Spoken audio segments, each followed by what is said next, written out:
Bismillah ar-Rahman ar-Rahim.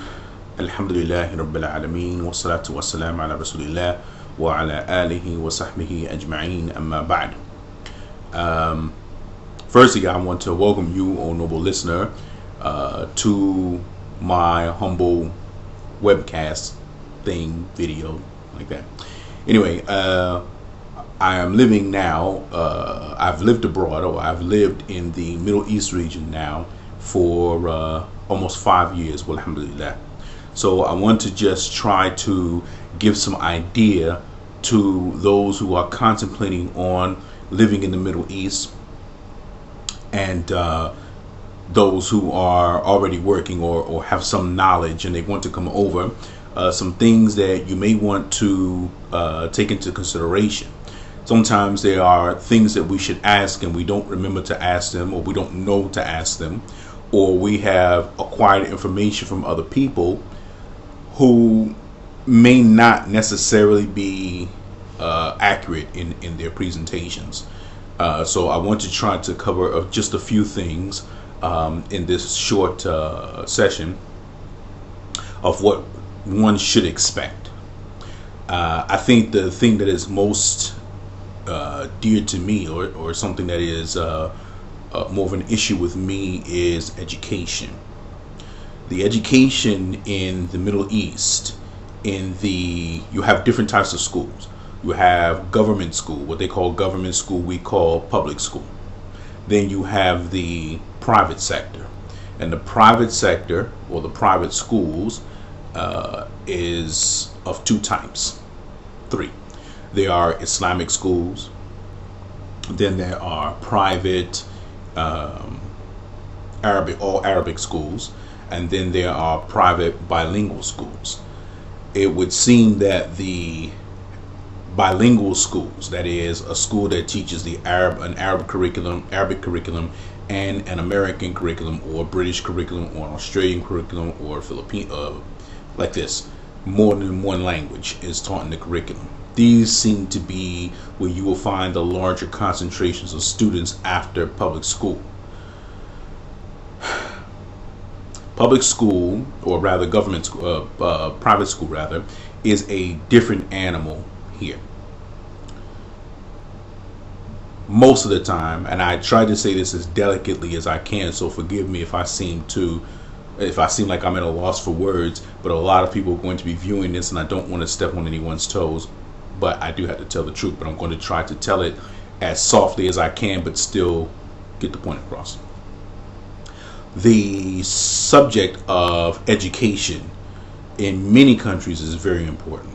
However, being that we are in an age where technology is widely available to us, and the resources to acquire that technology and those things are much more readily available here, or much more prevalent here in the Middle East, because there are a lot of wealthy people in the Middle East. To that extent, the idea of private education is one in most cases. The prevailing thought here in most cases is that if I send my child to school and I'm paying, I expect a certain type of grade, or I expect a certain type of result, or I expect a certain letter grade, I expect a certain type of accommodation because I'm paying my money. Whereas the private schools in many cases in the States in particular are just the opposite. And that is that the private schools have a little bit more weight to control their affairs. They set the administrative agenda. They set a lot of different things, so they are able to dictate what is acceptable and what is not acceptable in our school. Whereas in the private sector in the Middle East, the people who pay the tuition are a lot of times those who influence policy. They don't make up policy, but they influence policy. And the way they influence policy is that they are very, very much concerned with the appearance of things. That is, that they are concerned that their child, or they are concerned that their child has all A's or all B's, mostly A's. A minus, they like to see A pluses. This is not really different from most parents anywhere you go on the earth. However, it is much, much more pronounced in the Middle East, to the extent that if the child brings home a B, the parents are very, very worried, very upset in many cases, and they will come to the school. What's the problem? He got A's in his last grade or in his prior grade, and how come he's not getting an A now? And the situation does not always warrant that he's going to get an A in everything that he does, but they believe that he should.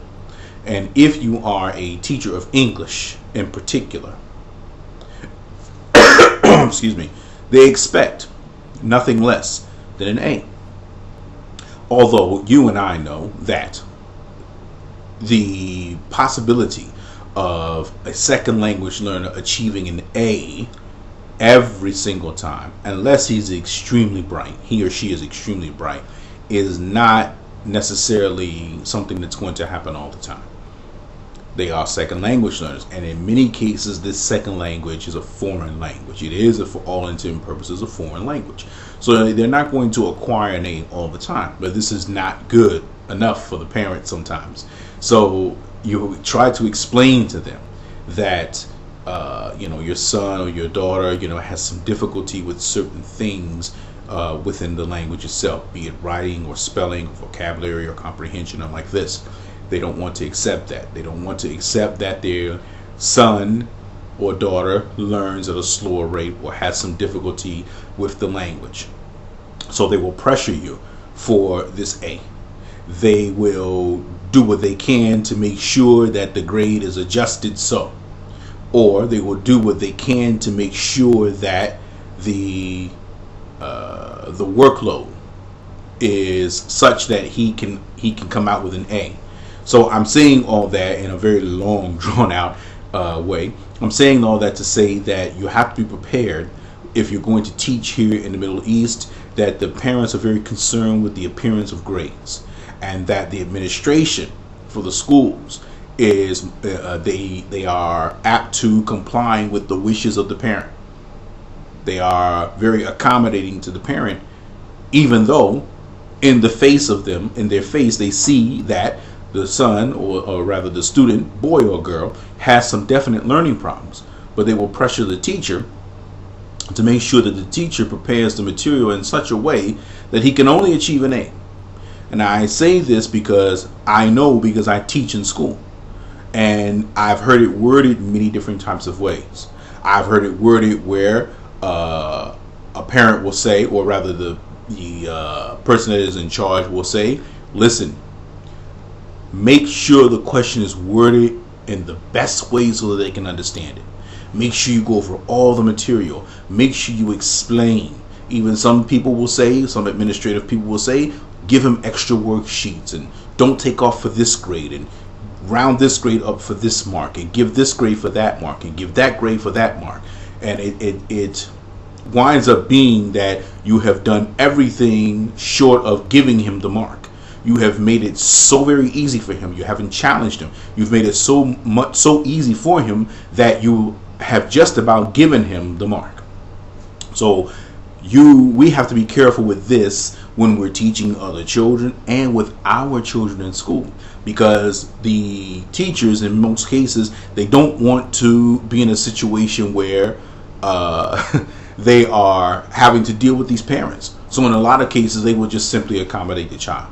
So when your child comes home, you have to make sure that you are grilling him, that you are just testing to see, spot checking, to see, is he actually learning this? If he came home and he got 18 out of 20 on a test, ask him some questions from the test.